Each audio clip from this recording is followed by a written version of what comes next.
On the morning of Wednesday, June 15, 1904, about 1% of a New York neighborhood died in under 20 minutes. Within a generation, the other 99% were gone. The dead numbered somewhere around 1,021. That is the figure most often cited, though the federal government's own count came to 957, and one account published that same year put it near 1,200. They died in the East River, in water shallow enough to see the bottom of, within sight of Manhattan apartment windows. It was the deadliest single day in the history of New York City. It held that record for 97 years, until September 11, 2001. The neighborhood was called Kleindeutschland, Little Germany. In 1855, it helped make New York the third largest German-speaking city on the planet, behind only Berlin and Vienna. 400 blocks of the Lower East Side, and by the 1870s, something close to 30% of the entire city was German-born, or the child of someone who was. Almost nothing survives of it now, and the reason has less to do with fire than with the thing that made the place work at all. It was bound so tightly together that a single chartered boat could carry away a meaningful fraction of it in one morning. What remains, mostly, is 9 feet of pink Tennessee marble standing in a park, no longer doing the job it was built to do. Start with why nobody wanted this land. The eastern edge of Lower Manhattan in the 1840s was not a prize. The 11th Ward, the strip that ran down to the East River, was the slaughterhouse district. Wood frame structures crowded onto alleys and interior courtyards, the kind of building stock that survived because nobody with money had bothered to replace it. Inland, in the 17th Ward between Avenue B and the Bowery, the construction was brick and slightly more respectable. To the south, the 10th Ward ran from Division Street up to Rivington. To the east, the 13th. 4 wards, no natural center, no institution of any consequence, and a waterfront that smelled like what happened on it. Germans took it because it was available. They arrived in numbers that compounded fast. Roughly 24,000 Germans in New York in 1840, more than 200,000 by 1860, counting the American-born children, which came to about a quarter of the entire city.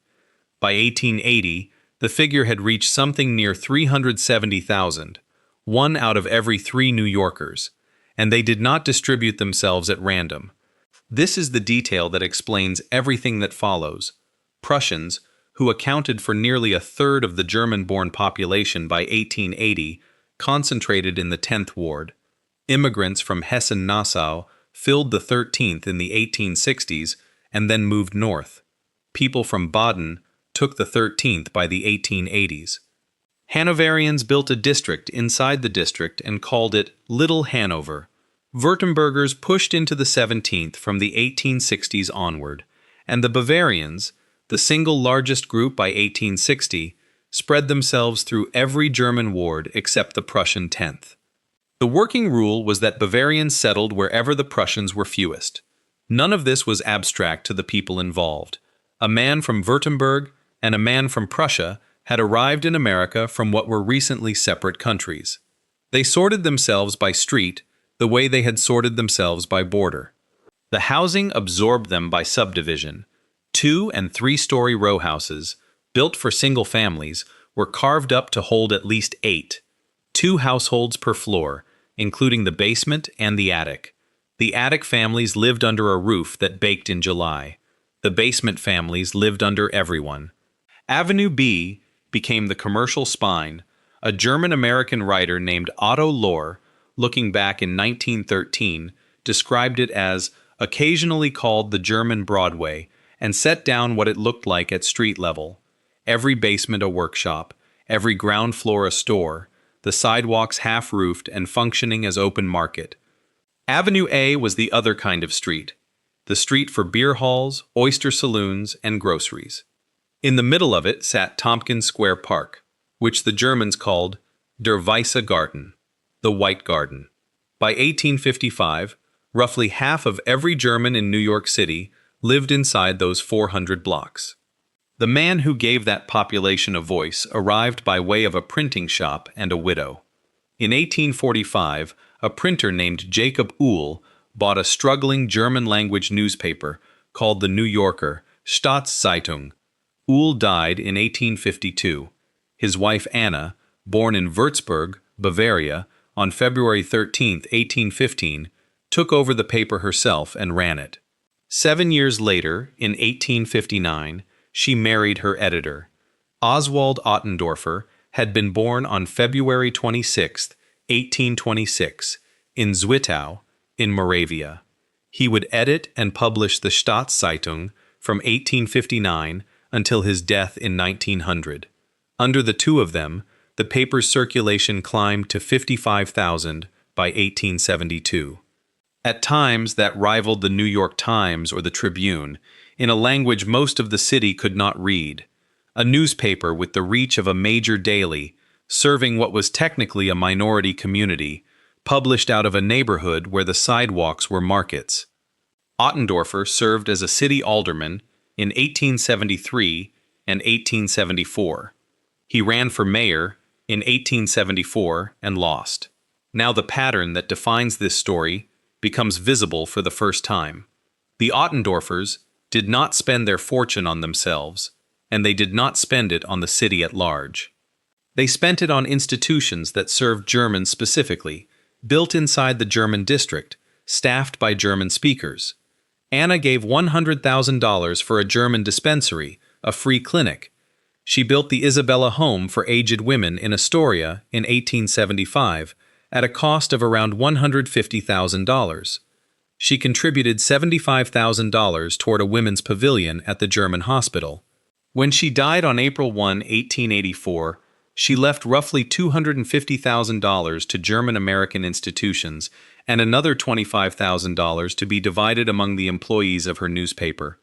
The year before she died, the couple put up two buildings side by side at 135 and 137 2nd Avenue, both designed by the architect William Schickel and completed between 1883 and 1884.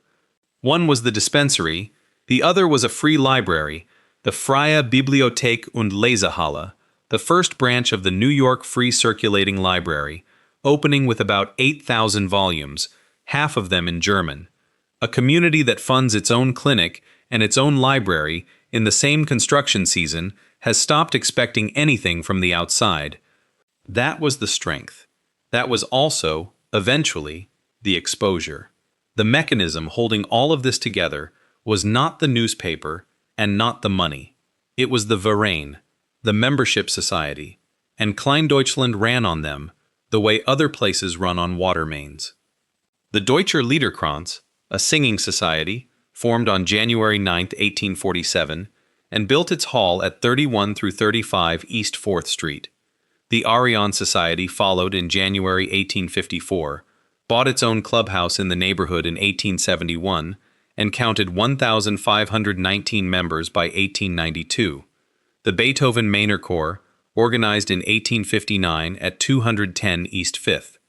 The Turnverein, the gymnastics societies, imported whole from Germany, opened a hall at 66 East 4th in 1871. The Aschenbrodel Verein, a musicians' society, built in 1873. Then there were the shooting clubs. In 1888 and 1889, the German-American Shooting Society put up a clubhouse at 12 St. Mark's Place, designed by William C. Frone, containing a saloon, lodge rooms, a restaurant, a bowling alley, and a rifle range in the basement. Above the entrance, in terracotta, the builders set an eagle, a pair of crossed rifles, and a target, and beneath them a motto, Einigkeit macht stark, unity makes strength. The beer economy ran underneath all of it. Germans brought lager to New York, and by 1877 Manhattan supported 78 breweries, with another 43 across the river in Brooklyn. George Ehret founded his Hell Gate Brewery in 1866. Jacob Ruppert built his own operation. William Kramer opened the Atlantic Garden in 1859, and the beer halls multiplied around it.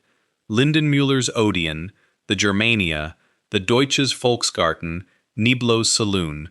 One survey of the district puts the saloon count above 500, though that figure resists verification and should be held loosely. The theaters came with them. The Stadttheater opened on the Bowery in 1854 under a manager named Otto von Hoym, seating somewhere between 1,600 and 2,000 people for performances in German. The German Winter Garden followed in 1855. On September 11, 1879, the old Bowery Theater was renamed the Thalia and converted to German-language programming under Kramer, the same man who ran the Atlantic Garden. None of this counted as leisure in the way that word is used now. The Singing Society doubled as a burial fund, the Gymnastics Hall doubled as a political meeting. The Beer Garden was where the shooting club held its dinner, and the church held its raffle. A person in Kleindeutschland in 1880 might belong to 6 organizations, and the membership rolls of all 6 would overlap by half. Everyone in that neighborhood sat inside the same handful of lists. The first serious test of that came from the outside, and it came in winter. The Panic of 1873 hit the city's working population hard, and by January of 1874, the unemployed were organizing. On the 13th, about 7,000 workers assembled at Tompkins Square, among them 1,200 members of the German 10th Ward Workingmen's Association. Their permit had been revoked, but not in a way that reached most of the people who had already gathered. Roughly 1,600 police dispersed the crowd by force. A young cigar maker in the crowd, named Samuel Gompers, who would later run the American Federation of Labor, called what he saw that day an orgy of brutality. Another organizer present, Peter J. McGuire, went on to help found the Carpenters Union. The German district did not retreat after Tompkins Square. It converted. Educated German émigrés, Joseph Wedemeyer, Friedrich Sorg, and Ottendorfer among them, built the city's early trade unions. The cigar makers organized. The German-language labor press expanded. The Verein network, assembled for singing and shooting and burial insurance, turned out to work equally well as political infrastructure. The neighborhood came out of the crash more organized than it went in, which was, again, the same quality. Every crisis Kleindeutschland survived. It survived by being densely interconnected. It had no other method. By the 1880s, the numbers had stopped being a curiosity and started being a fact of the city. More than half the bakers working in New York in that era were German or of German descent. So were more than half the cabinet makers. Germans dominated cigar making, tailoring, shoemaking, furniture, and printing. Steinway built pianos. The savings bank, the Germania, had opened in 1869, and the cultural exports went out under other names. In 1856, a German immigrant named Margarete Meyer-Schertz opened the first kindergarten in the United States, in Watertown, Wisconsin, conducted entirely in German.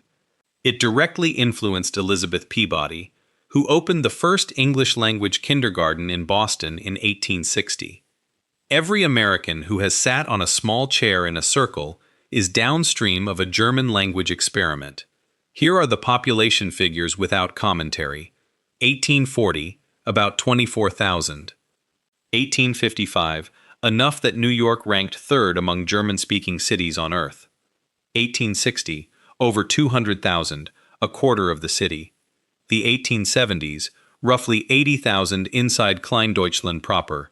1880, about 370,000 across the city, 1 in 3. 1900, the neighborhood itself down to just under 50,000. That last number is the one to hold on to. The peak had already passed before anything happened, because there was a sign, and it was not a warning. It was a symptom, and nobody read it as either. Gustav Amberg, a German theater manager, opened a new house called the Amberg Theater. It was the first German-language theater in New York built outside Kleindeutschland. His audience had started living somewhere else. Second-generation German Americans, the ones born here, were leaving through the 1880s and 1890s for Yorkville, up on East 86th Street, and across the river for Williamsburg and Bushwick. They left for the reasons people always leave: better apartments, more space, a shorter distance to a better job. They kept the language for a while. They did not keep the block, and at the center of what remained stood a church. The congregation of St. Mark's Evangelical Lutheran, organized on December 12, 1847. Its building at 323 East 6th Street was dedicated on June 4, 1848. From 1882, the pastor was George C. F. Haas, born in Philadelphia on May 5, 1854. Every June, the church's Ladies' Aid Society, the Frauenhilfsverein, chartered a steamboat and took the Sunday school on an excursion. A middle-aged parishioner named Mary Abenschein handled the organizing. They went up the East River, through Hell Gate, out to a picnic ground at Locust Grove on Eaton's Neck, Long Island. They did it in 1888. They did it every year after. By 1904, it was the 17th consecutive time. The boat they hired had been built 13 years earlier and carried a record. The General Slocum was a side-wheel steamboat, named for Henry Warner Slocum, a Union general and congressman. Her hull was contracted to Divine Burtis Jr. on February 15, 1891, laid down the previous December, and launched on April 18, 1891, with the superstructure built by John E. Hoffmeyer and Son. She measured 250 feet overall, the length of a Manhattan side street block, with a 37.5-foot beam and 3 decks, driven by 2 paddle wheels 31 feet across, each carrying 26 paddles. She weighed 1,284 gross tons, could make about 16 knots, and was legally certified to carry 2,500 people with a crew of 22. She was built of white oak and yellow pine. Her operating history? In order. Aground off Rockaway in 1891, her first year. Aground on a sandbar on July 29, 1894, with approximately 4,700 people aboard across the day's trips. Aground again off Coney Island in August of that same year. A collision with the tug R.T. Sayer in September that damaged her steering. A collision with the steamer Amelia near Battery Park in July 1898, a passenger riot in August 1901, aground overnight in June 1902 with 400 people on her, 7 incidents in 11 years, and she remains certified for 2,500 passengers. Now the part that ended careers. 5 weeks before the excursion, a federal steamboat inspector named Henry Lundberg inspected the General Slocum and passed her. The life preservers aboard had been manufactured in 1891 and had hung in open racks for 13 years. The inspectors recorded them as up-to-date and of good quality. They were neither. The cork inside had broken down into powder. The canvas holding it had rotted. A preserver in that condition does not float a person. It absorbs water and pulls down. And a second problem lived inside them, one the Federal Commission would document afterward in flat administrative language. The preservers had been supplied by the Nonpareil Cork Works of Camden, New Jersey. To meet the minimum legal weight for a life preserver, the manufacturer had taken compressed blocks of cork and set into the center of each one a piece of bar iron weighing several ounces. Roughly half a pound of iron, sewn into the middle of a flotation device, so it would weigh enough to pass inspection. The rest of the safety equipment matched. The forward fire hose was 100 feet of cheap unlined linen that had rotted through. When the crew turned water into it, it split in several places, and they could not get a rubber hose connected in its place. The lifeboats were secured in position and inaccessible. Some testimony described them as wired down and painted over. The crew of 22 had not held a fire drill that year. A boat with a 7-incident record, carrying rotted hose, immobilized lifeboats, and life preservers weighted with iron, had been inspected and certified 35 days earlier. The charter cost the church $350. She left the 3rd Street Recreation Pier on the East River at 9:30 in the morning on Wednesday, June 15, 1904. The official count afterward established 1,358 passengers and 30 crew. Of the passengers, 745 were children. Fewer than 150 were adult men over 21. It was a weekday, and the men were at work. Pastor Haas brought nearly his whole household: his wife Anna, his 12-year-old daughter Gertrude, his 30-year-old sister Emma. Only his 16-year-old son stayed behind.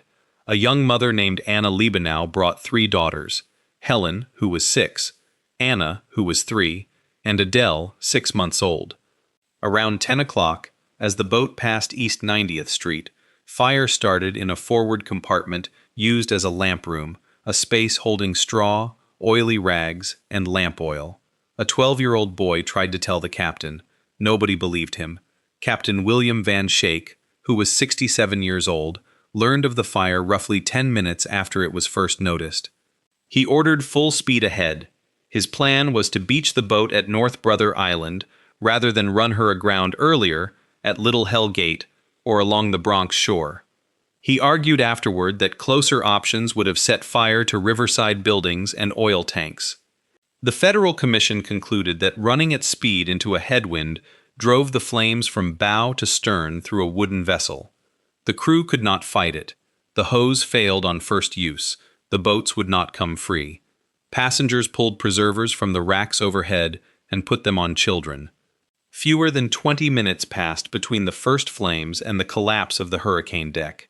Estimates suggest somewhere between 100 and 500 people went into deep water when that deck gave way, and that another 400 to 600 drowned after the boat reached the island. Most could not swim. It was 1904, and the women were dressed for a church picnic in wool. 2 tugboats reached the site within minutes of the beaching, and are credited with pulling between 200 and 350 people out. On North Brother Island, staff and patients of Riverside Hospital formed human chains into the water and used construction ladders from a building site to reach people. Pastor Haas survived with burns to his face and hands. His sister Emma was rescued. His wife and his daughter were not. Anna Liebenau survived. So did the baby, Adele. Helen and Anna did not, and neither did 2 of the family's aunts and 2 cousins. The government's tally counted 955 passengers dead and 2 crew out of 1,388 aboard, around 70% of the passengers. Of those, 893 were identified and 62 were never accounted for. The figure that entered common use is 1,021. Another count put it at 1,026. One book published later that year said nearly 1,200. The Iroquois Theater fire in Chicago, 6 months earlier, had killed 602 and stood as the worst theater fire in American history. This was almost twice that, on a routine church outing, on a Wednesday. The bodies came back to a neighborhood of 400 blocks, where most of the dead had lived within a few streets of each other. 58 identified victims were buried at the Cemetery of the Evergreens in Brooklyn, 46 at Greenwood. The largest group went to the Lutheran Cemetery in Middle Village, Queens, where a monument to the unidentified dead was dedicated exactly 1 year later, on June 15, 1905. The child chosen to pull the covering off it was Adele Liebenau, 18 months old, who had been 6 months old on the boat. Some of the bereaved died by suicide in the months that followed. The historical record states it plainly, and it should be left there. Families sold their homes. Businesses changed hands. Relief funds were collected and then fought over, and the fighting over them soured relationships that had survived everything else. People who could not walk past the church anymore moved, and the ones who moved had somewhere to go, because their cousins had already gone to Yorkville a decade earlier. The legal process ran for 18 months. 8 people were indicted by the federal grand jury: the captain, 2 federal inspectors, and 4 officers of the Knickerbocker Steamship Company, including its president, Frank A. Barnaby, whose maintenance receipts investigators considered highly suspect. Lundberg and his colleague John W. Fleming were charged with fraud, misconduct, and inattention to duty. The commission's own report noted that Lundberg had been appointed on probation and had since been dropped. Van Schaik's trial ran from January 10 to January 27, 1906, before Judge Edward B. Thomas. The jury found him guilty on 1 count of criminal negligence, failing to maintain fire drills and fire extinguishers, and deadlocked on 2 counts of manslaughter. He was sentenced to 10 years of hard labor at Sing Sing. He served about 3.5, was paroled on August 26, 1911, and was pardoned by President Taft on December 19, 1912, effective Christmas Day. His wife Grace had collected something like 200,000 signatures asking for his release. Nobody else went to prison. The managers of the cork works were indicted and never convicted. No officer of the steamship company was convicted. The company paid a fine of $1,000, 10 years of one man's life, and $1,000. In 1906, a group calling itself the Sympathy Society of German Ladies commissioned the sculptor Bruno Louis Sehm to make a memorial. What he produced was a 9-foot stele of pink Tennessee marble, carved with a low relief of two children looking out to sea, with a lion's head spout set into it so that it functioned as a drinking fountain. They put it in Tompkins Square, in the middle of Der Weiße Garten. One face carries a line from Shelley. They were Earth's purest children, young and fair. Another records the date in Roman numerals. Then a second thing happened to the German community, and this one was national. The United States entered the First World War in 1917, and German America was dismantled in public. Sauerkraut was renamed Liberty Cabbage. Hamburger became Liberty Steak, the Frankfurter became Liberty Sausage, German measles became Liberty Measles, and Dachshunds were called Liberty Pups. That list ran in the papers in April 1918, and it is funny for about 4 seconds. The rest was not. By the early 1920s, 34 states had passed English-only requirements for schooling. South Dakota went further in 1918 and restricted speaking German over the telephone or in groups of 3 or more. The publishing numbers tell it cleanly. German-language periodicals in the United States peaked at roughly 800 titles in 1894. By 1910, there were about 550. By 1920, around 230.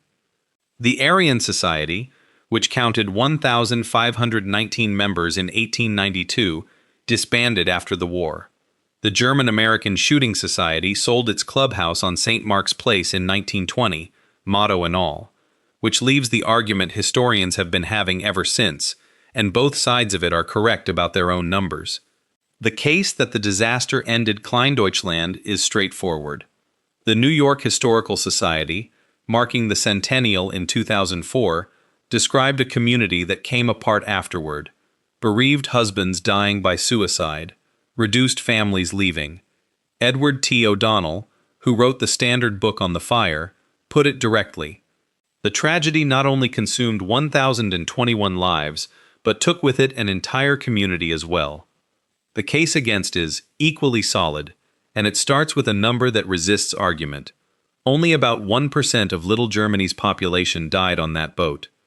Stanley Nadel's research established that for decades before 1904, the neighborhood had been shrinking in both population and physical area.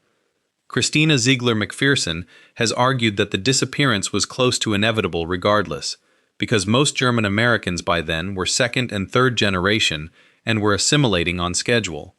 O'Donnell himself splits the difference, and his phrasing is the most useful thing anyone has said about it. The exodus to Yorkville, he wrote, had begun in the 1890s and now became a torrent. Speaking to a trade magazine in 2003, he said the neighborhood had been dissolving like most ethnic neighborhoods and that the disaster obliterated it from the ethnic map of New York. Both things are true. The neighborhood was leaving. The fire took the specific people who were the reason to stay. The church officers, the society members, the women who organized the excursion every June for 17 years. 1% of the population, drawn almost entirely from the households that ran everything. The congregation of St. Mark's held on for 36 more years. They abandoned the building at 323 East 6th Street on July 28, 1940. That September, the community synagogue purchased it for $27,000 and formally took possession on January 2, 1941. It operates today as the 6th Street Community Synagogue. The surviving Lutheran congregation merged with a church in Yorkville and became Zion St. Mark's, up on the east side, where everyone had gone anyway. The buildings still standing are mostly landmarked and mostly used for other things. The Ottendorfer Library at 135 2nd Avenue still operates as a working branch, landmarked in 1977. The dispensary next door at 137 became the Stuyvesant Polyclinic, landmarked in 1976, and most recently housed a co-working company that shut down in 2022. Scheffel Hall on 3rd Avenue, built in 1894 as a copy of a wing of Heidelberg Castle, became a jazz club. The Shooting Society's clubhouse at 12 St. Mark's Place has been a Ukrainian community center, a bookstore, and a yoga studio. The eagle and the crossed rifles are still up there. So is the motto. Adele Liebenow grew up, became a teacher, married a man named James Wotherspoon in 1930, and lived until January 26, 2004. 100 years old, and the last person alive who had been on the boat. She died 5 months before the centennial. A neighborhood can be killed by an event, or emptied by ordinary ambition, and the honest answer is that this one was both. What made Kleindeutschland strong enough to build its own hospital, its own library, its own newspaper, with the circulation of a major daily, was that everyone in it belonged to the same overlapping lists. The church roll, and the singing society roll, and the burial fund roll were the same names in a different order. That is what a community is. It is also a single point of failure, and on one Wednesday morning in June, the entire membership of one of those lists boarded the same wooden boat. Unity makes strength, carved in terracotta over a door on St. Mark's Place in 1889, and accurate in both directions. The fountain still stands in Tompkins Square, off the path, near the north end. The marble has gone chalky, and the carving of the two children has softened at the edges from a century of acid rain, so their faces red as smooth ovals now. The lion's head is still there. No water comes out of it, and has not for years. A man stops beside it in the afternoon, sets down a plastic bowl, and pours water into it from a bottle in his bag. His dog drinks. He does not look up at the marble. He clips the leash back on, picks up the bowl, and walks toward Avenue B.